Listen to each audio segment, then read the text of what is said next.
जय तिरुपति बालाजी। दोस्तों, अभी के समय में तिरुमाला में काफ़ी संख्या में भीड़ हो रही है और अगर आप आने वाले दिनों में तिरुपति बालाजी के दर्शन के लिए तिरुमाला जाना चाहते हैं और अगर आपके पास ऑनलाइन दर्शन टिकट की बुकिंग नहीं है तो आप तिरुमाला का अपडेट रेगुलर देखते रहें ताकि आपको तिरुमाला की वर्तमान स्थिति के बारे में पता चलता रहे। तो दोस्तों, आज के इस वीडियो में मैं आपको तिरुमाला के वर्तमान स्थिति के बारे में बताने वाला हूं कि अलग अलग प्रकार के टिकटों से दर्शन करने में कितना समय लग रहा है, फ्री दर्शन में कितना समय लग रहा है, तिरुमाला में काउंटर से जो रूम की बुकिंग होती है तो काउंटर से रूम की बुकिंग आपको कैसे मिल सकती है, इसके साथ ही साथ तिरुमाला का मौसम अभी कैसा है, इन सारी बातों की जानकारी आपको इस वीडियो में मिल जाएगी। पूरी जानकारी के लिए बने रहिए आप मेरे साथ वीडियो के अंत तक। दोस्तों, तिरुपति बालाजी दर्शन से रिलेटेड इन्फॉर्मेशन आप तक पहुंचाने का अगर आपको हमारा प्रयास अच्छा लगता हो तो इस वीडियो को लाइक करने के साथ साथ कमेंट में तिरुपति बालाजी का नाम ज़रूर लिखें। और दोस्तों, यदि आप हमारे चैनल पर पहली बार आए हैं या अभी तक आपने हमारे चैनल को सब्सक्राइब नहीं किया है, चैनल को सब्सक्राइब ज़रूर कर लें ताकि हमारे चैनल पर आने वाले वीडियोस के नोटिफिकेशन सबसे पहले आप तक पहुंचती रहे। तो बढ़ते हैं आगे और सबसे पहले बात करते हैं तिरुमाला के वर्तमान स्थिति के बारे में। दोस्तों, पिछले दिन तिरुमाला में गरुड़ पंचमी मनाई गई और गरुड़ पंचमी पर तिरुमाला में काफ़ी संख्या में भीड़ हुई है। गरुड़, जो कि भगवान श्रीहरि विष्णु का वाहन है, इस दिन गरुड़ महाराज की पूजा की जाती है और गरुड़ महाराज की पालकी तिरुमाला के माडा सड़कों पर भी निकाली जाती है, जिसे देखने के लिए हजारों की संख्या में भक्त उपस्थित रहते हैं। दोस्तों, गरुड़ पंचमी शुक्रवार को हुआ, उसके बाद फिर वीकेंड आ गया है। गरुड़ पंचमी के बाद वीकेंड आने के कारण तिरुमाला में और भी ज़्यादा संख्या में भीड़ हो रही है। जिनके पास भी ऑनलाइन दर्शन टिकट नहीं रहता है तो उन्हें काउंटर से दर्शन टिकट लेना पड़ता है। और दोस्तों, काउंटर से दर्शन टिकट लेने के लिए आप जितनी जल्दी हो सके काउंटर पर पहुंच जाएं। ऐसे तो काउंटर सुबह 2 बजे ही ओपन हो जाता है, लेकिन सरदर्शन टोकन को लेने के लिए 2 बजे से पहले ही लाइन लग जाती है और जैसे ही सरदर्शन टोकन का कोटा पूरा होता है तो सरदर्शन टोकन मिलना बंद हो जाता है, जिसके कारण तिरुमाला में फ्री दर्शन करने वालों की संख्या बढ़ जाती है। और दोस्तों, जब जब वीकेंड आता है या कोई फेस्टिवल आता है तो सरदर्शन टोकन बहुत ही जल्दी बुक हो जाता है क्योंकि भीड़ ही उतनी बढ़ जाती है।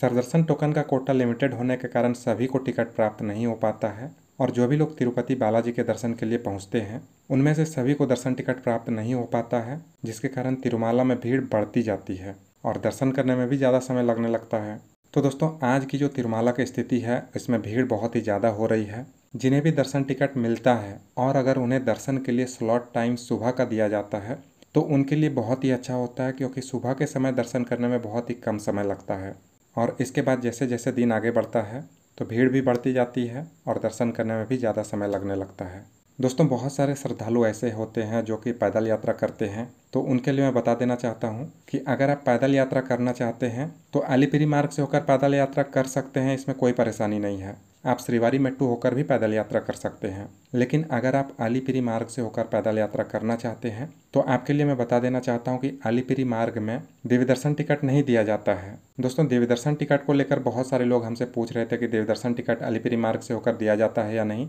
तो देवी दर्शन टिकट सिर्फ और सिर्फ अभी श्रीवारी मेट्टू मार्ग में दिया जाता है, जिसकी जानकारी मैंने आपको पहले भी वीडियो में दे दी है। अगर आप अलीपिरी मार्ग से होकर यात्रा करना चाहते हैं तो आपको सरदर्शन टोकन लेकर जाना चाहिए, या अगर आपके पास स्पेशल एंट्री दर्शन टिकट है तो भी आप पैदल यात्रा करके पहुंच सकते हैं। और अगर आप देवी दर्शन टिकट लेना चाहते हैं तो आपको श्रीवारी मेट्टू वाले मार्ग से होकर यात्रा करना होगा। दोस्तों, बहुत सारे लोग पूछते हैं कि देवी दर्शन टिकट और सरदर्शन टोकन में क्या अंतर है, तो मैं आपको बता देना चाहता हूँ कि दोनों टिकटों में कोई अंतर नहीं है, क्योंकि आप चाहे तो सरदर्शन टोकन लें या फिर देवी दर्शन टिकट, दोनों टिकट वालों को एक ही लाइन में लगाया जाता है और देवी दर्शन टिकट या फिर सरदर्शन दोनों टिकट वालों को एक ही जैसा समय लगता है। यानी कि अगर सरदर्शन टोकन वालों को 4 से 6 घंटे का समय लगता है तो देवी दर्शन टिकट वालों को भी इतना ही समय लगेगा, क्योंकि दोनों की लाइन एक ही होती है। दोस्तों, अगर बात करें दर्शन करने में लगने वाले समय की, तो वर्तमान समय में जो भी लोग स्पेशल एंट्री दर्शन टिकट जो कि 300 रुपये वाला होता है, इस दर्शन टिकट को लेकर दर्शन के लिए जाते हैं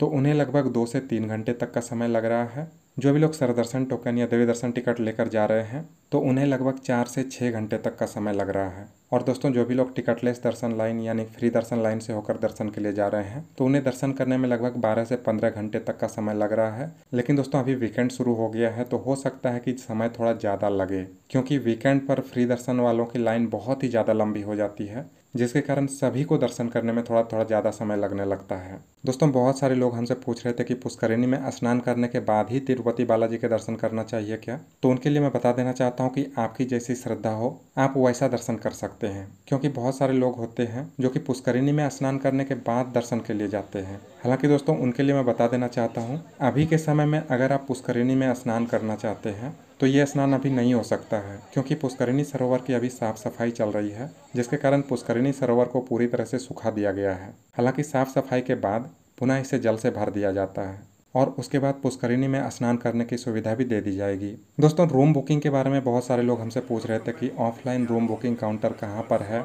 और इसके लिए बुकिंग कैसे होती है। तो दोस्तों तिरुमाला में जो ऑफलाइन रूम बुकिंग काउंटर है वो CRO ऑफिस में है, यानी सेंट्रल रिसेप्शन ऑफिस में है। CRO ऑफिस में जो रूम बुकिंग काउंटर है वो सुबह के लगभग 5 बजे खुल जाता है, लेकिन रूम बुकिंग के लिए जितने भी लोग जाते हैं तो रूम बुकिंग के लिए लाइन बहुत ही पहले लग जाती है, यानी कि 1 बजे 2 बजे के आसपास भी आप देखेंगे तो रूम बुकिंग के लिए लाइन बहुत ही लंबी हो चुकी होती है। ऐसे में जो भी पहले पहुंचते हैं यानी लाइन में पहले लगते हैं उन्हें तो रूम की बुकिंग बहुत जल्दी मिल जाती है, और जैसे जैसे लाइन लंबी होती जाती है यानी कि जो भी लोग बाद में पहुंचते हैं तो उन्हें रूम मिलने में भी काफ़ी समय लगने लगता है, और जैसे ही रूम बुकिंग का कोटा पूरा होता है तो रूम की बुकिंग भी बंद कर दी जाती है। दोस्तों तिरुमाला के CRO ऑफिस से रूम की बुकिंग कैसे की जाती है इसके लिए सेपरेट वीडियो आपको हमारे चैनल पर मिल जाएगा, और उसका लिंक भी मैंने डिस्क्रिप्शन में दे दिया है, जिसमें पूरी जानकारी दी गई है कि आपको रूम बुकिंग कैसे करनी है, रूम बुकिंग के लिए रजिस्ट्रेशन कहाँ पर होता है, पैसा कहाँ पर जमा किया जाता है, चाबी कहाँ से ली जाती है, ये सारी जानकारी आपको उस वीडियो में दे दी गई है। आप चाहें तो डिस्क्रिप्शन में दिए गए लिंक पर भी क्लिक करके जानकारी ले सकते हैं। दोस्तों आप बात करते हैं तिरुमाला के मौसम की, तो दोस्तों अभी बारिश का मौसम है और तिरुमाला में भी अच्छी खासी बारिश हुई है। अभी का मौसम काफ़ी सुहावना है, हालांकि बारिश के कारण थोड़ी परेशानी होती है, लेकिन दर्शन करने के हिसाब से अभी का समय बहुत ही अच्छा है, क्योंकि तिरुमाला में जैसी भीड़ होती है तो गर्मी के मौसम में उस हिसाब से बहुत ही ज़्यादा गर्मी लगती है। हालांकि भीड़ तो अभी भी हो रही है, लेकिन मौसम के कारण अभी गर्मी नहीं लग रहा है, मौसम काफ़ी अच्छा है। बारिश होने के कारण तिरुमाला में ठंड बढ़ जाती है और अभी के समय में रात में थोड़ी ठंड लगती है। अगर आप तिरुमाला में कोई भी रूम बुक करते हैं तो वहाँ पर गीजर की फैसिलिटी दी जाती है, रूम में कंबल भी दिया जाता है, जिससे लोगों को काफ़ी सुविधा मिल जाती है। और बारिश के समय में तिरुमाला की खूबसूरती और भी बढ़ जाती है। तो अगर आप अभी के समय में तिरुमाला पहुंचते हैं तो तिरुपति बालाजी के दर्शन के साथ साथ बारिश के समय तिरुमाला की खूबसूरती का भी आनंद ले सकते हैं। हालांकि दोस्तों ज़्यादा बारिश होने पर पैदल यात्रियों को काफ़ी परेशानी होती है। जो भी लोग अलीपिरी मार्ग से होकर यात्रा करते हैं या फिर सिरवारी मेट्टू होकर यात्रा करते हैं तो बारिश के समय बहुत ही ज़्यादा परेशानी होने लगती है, क्योंकि ये सीढ़ियाँ पहाड़ों पर बनी है और पहाड़ों पर ढलान होने के कारण बारिश का पानी काफ़ी तेज़ी से नीचे की ओर आता है, जिसमें बहाव भी काफ़ी तेज होता है। ऐसे में सीढ़ियों पर फिसल कर गिरने का भी खतरा रहता है। और पैदल यात्रा में जवान लोग भी जाते हैं, बच्चे भी जाते हैं, बुजुर्ग लोग भी जाते हैं। ऐसे में बच्चों और बुजुर्गों को काफ़ी परेशानी हो जाती है। इसलिए अगर बारिश ज़्यादा हो तो कोशिश करें कि आप बस द्वारा ही तिरुमाला पहुँचें, क्योंकि बस द्वारा तिरुमाला पहुँचना एक सुरक्षित रास्ता है। बाकी दोस्तों तिरुमाला से रिलेटेड कोई भी क्वेरी हो तो आप हमें कमेंट करके पूछ सकते हैं, या फिर आप हमें इंस्टाग्राम पर भी मैसेज करके पूछ सकते हैं। तो मिलते हैं आपसे अगली वीडियो में, तब तक के लिए जय बालाजी, जय गोविंदा।